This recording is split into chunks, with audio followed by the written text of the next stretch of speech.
مساء الخير. تعالوا بقى نعمل مع بعض جبنة شيدر حلوة جدا جدا جدا.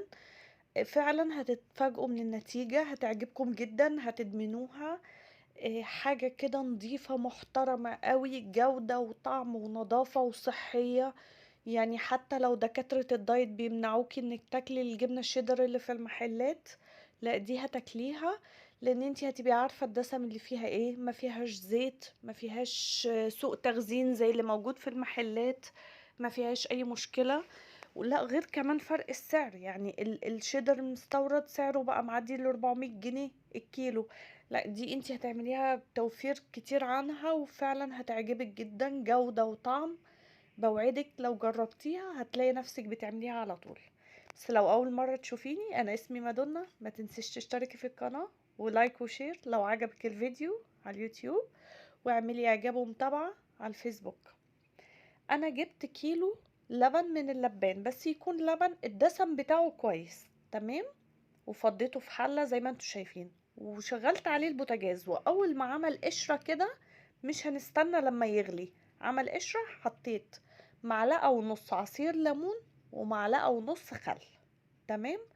ممكن تعملي الثلاث معالق ليمون، وممكن الثلاث معالق خل، بس هو الميكس مع بعض بيدي نتيجة احلى. ونبتدي نقلب، هتلاقي اللبن معاكي بدأ يقطع كده، اللبن الحليب بدأ يقطع كده زي ما انتوا شايفين. نستنى برضو ونسيبه شوية على النار، بس مش عايزينه يغلي. احنا هنفضل سايبينه كده شوية على نار وسط لحد ما يفصل خالص، يعمل لنا الشرش كده زي ما انتوا شايفين وقطع الجبنة. بس مش هنستنى لما لما يغلي، احنا مش عايزينه يغلي على النار. تمام. اهو فصل معايا كده تمام، بقى شرش وقطع جبنة قطع اهو خالص. هنصفي بقى عليه. تمام. جبت بقى مصفى، تحتها حلة او اي حاجة عشان بس الشرش وشاشة، او مصفى تكون رفيعة قوي، المسام بتاعها رفيعة قوي. بدأت ان انا اصفي الجبنة بتاعتي، دي بقت جبنة خلاص.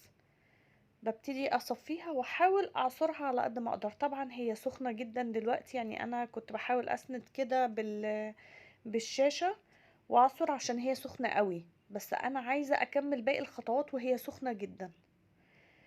الجزء ده اللي طلع معايا من كيلو الحليب. وطبعا كل ما اللبن بيبقى الدسم بتاعه بخير واحسن، هيطلع لك كمية اكتر. ومعايا ربع كيلو زبدة، ربع كوباية، بعتذر، ربع كوباية زبدة، يعني 50 جرام. سيحتها. ونص معلقة ملح صغيرة، وتقريبا معلقتين كبار من الشرش. ماشي. وكده المكونات ينفع نضربها، بس انا حبيت برضو يعني اخلي الطعم يبقى تمام زي بتاع بره، فجبت شريحتين 2 جبنة.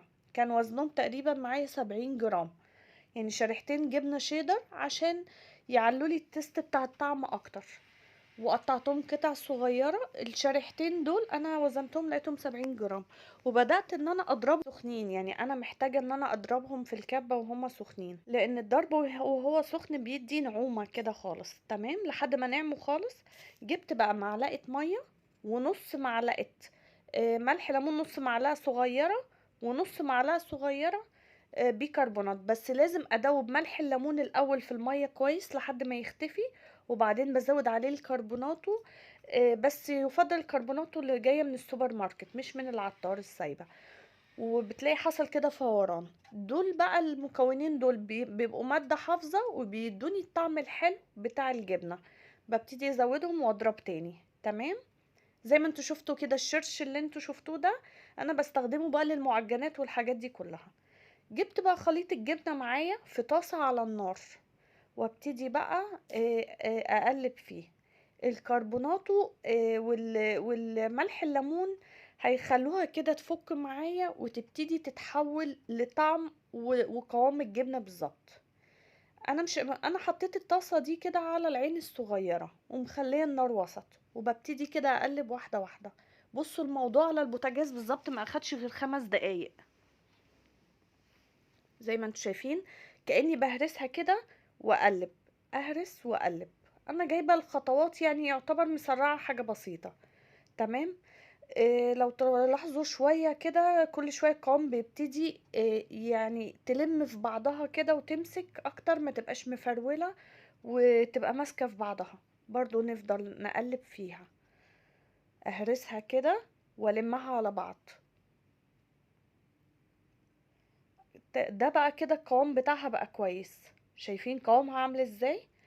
بتجيبي بقى اي علبة ازاز او بلاستيك يكون صحي او اي حاجة، تدهنيها دهنة زيت او تغلفيها بكيس، وبعدين تنزلي فيها الجبنة. بصوا الكمية دي طالعة من كيلو حليب. هقول لكم في الاخر طلعت لي وزن قد ايه بالظبط. ببتدي اضغط بقى بالمعلقة على الجبنة، لان انا مش عايزة فيها فراغات، انا عايزاها كده تبقى مضغوطة عشان لما نقطعها تبقى حلوة كده مش مفرغة وتبقى زي بتاعت بره. فضلت بقى اضغط كده فيها واحاول اساوي السطح بتاعها. جبت برضو كيس بتاع اكياس السندوتشات، وبدأت كده اضغط برضو بايدي شوية. هي كانت سخنة جدا يعني. بصوا انا اشتغلت كله وهي سخنة، والموضوع كله ما اخدش 10 دقايق من ساعة ما زودت حطيت اللبن على النار لحد ما حطيتها في العلبة. يعني الموضوع اخد حوالي 10 دقايق. برضو بدأت بالمعلقة تاني اضغط عشان اأكد على ان هي تبقى مضغوطة في بعضها تمام، واساوي كده السطح بتاعها يبقى متساوي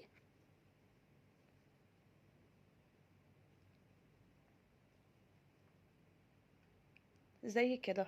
هسيبها بقى لما تبرد خالص وبعدين هدخلها التلاجة. انا دخلتها بالليل، غلفتها بالبلاستيك راب زي ما انتم شايفين، دخلتها من بالليل وده كان تاني يوم الصبح.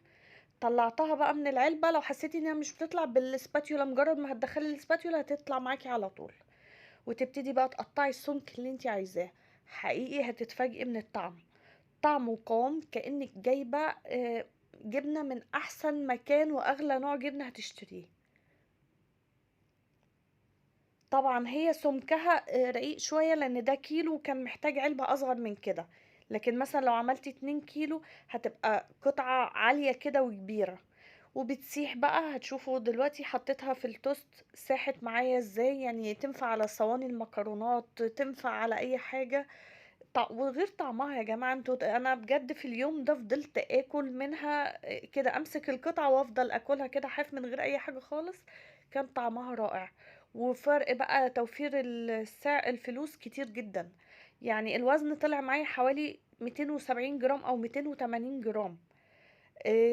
كلفوني الزبدة بحتة الجبنة اللي حطيتها بكيلو الحليب حوالي من 50 ل60 جنيه. كيلو الجبنة دي بره معدي ل400 جنيه، ومش ضامنين هو صحي ولا لا ومتخزن كويس ولا لا. جربوها وعلى ضمانتي. بتمنى يكون الفيديو عجبكم، ومتنسوش اللايك والشير.